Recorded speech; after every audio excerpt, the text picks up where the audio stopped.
A gente acompanhava há pouco a imagem dos Estados Unidos, agora sim a imagem ao vivo para você, imagem de Washington. Nesse momento são 5 horas e 48 minutos, o sol ainda não apareceu por lá. É um dos problemas nesse momento para o trabalho das equipes de resgate. Um cenário muito adverso para 300 homens que estão nesse momento empenhados em localizar vítimas ou possíveis sobreviventes da colisão entre essa aeronave comercial e esse helicóptero militar. Repito, 64 pessoas a bordo da aeronave. Há já informação de que parte da equipe de patinação artística dos Estados Unidos estaria a bordo desse avião. Parte da equipe integra essa lista de passageiros e 3 militares estariam nesse helicóptero militar que estava num voo de treinamento. A gente traz aí em tela o site da CNN Brasil, da CNN Internacional, que está em constante atualização. É informação em tempo real para você que nos acompanha. E vamos, inclusive, agora fazer a atualização com você, aqui ao vivo, sobre o que já sabemos sobre esse acidente. Por exemplo, informações com relação ao aeroporto Ronald Reagan. Essa aeronave, ela iria pousar nesse aeroporto, que é um aeroporto que recebe voos regionais, voos locais.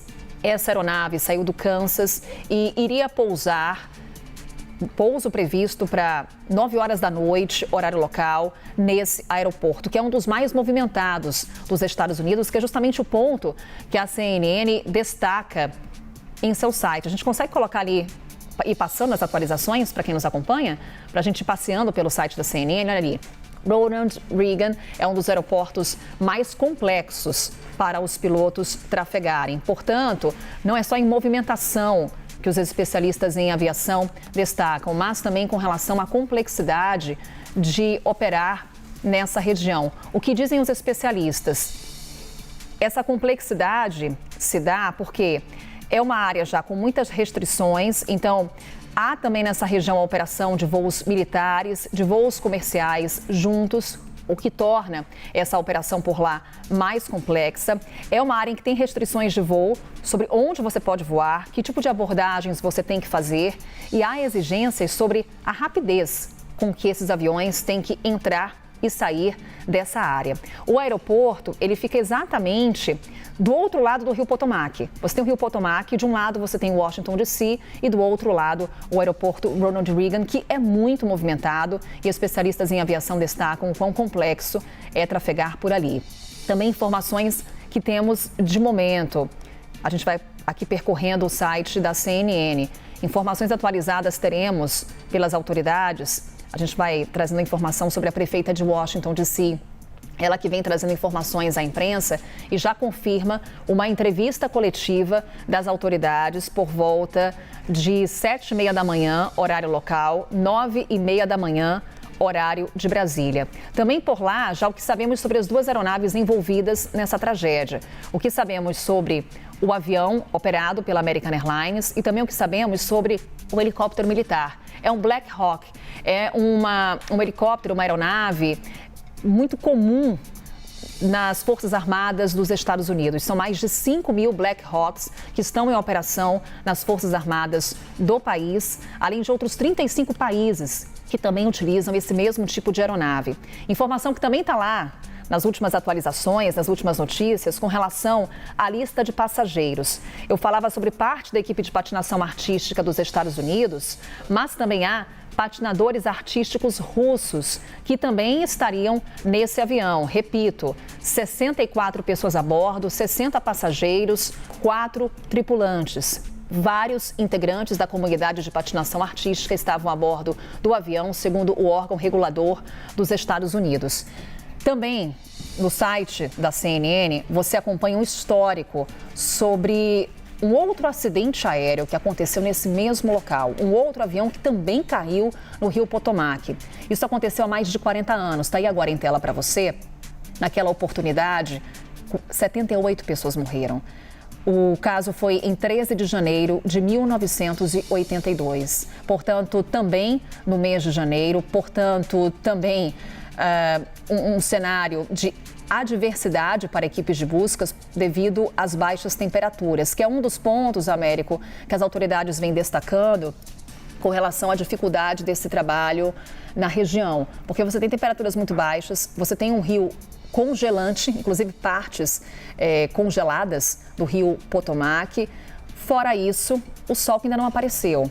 Então, você não tem a iluminação natural, o que é mais um obstáculo para essa operação de buscas. Já temos a confirmação de mortes, não um número preciso ainda, mas agora também o empenho das autoridades para localizar possíveis sobreviventes. Américo. Exato, Carol. A gente vê aí um esforço conjunto do governo federal, as agências federais que foram deslocadas para ajudar no resgate e também as autoridades locais.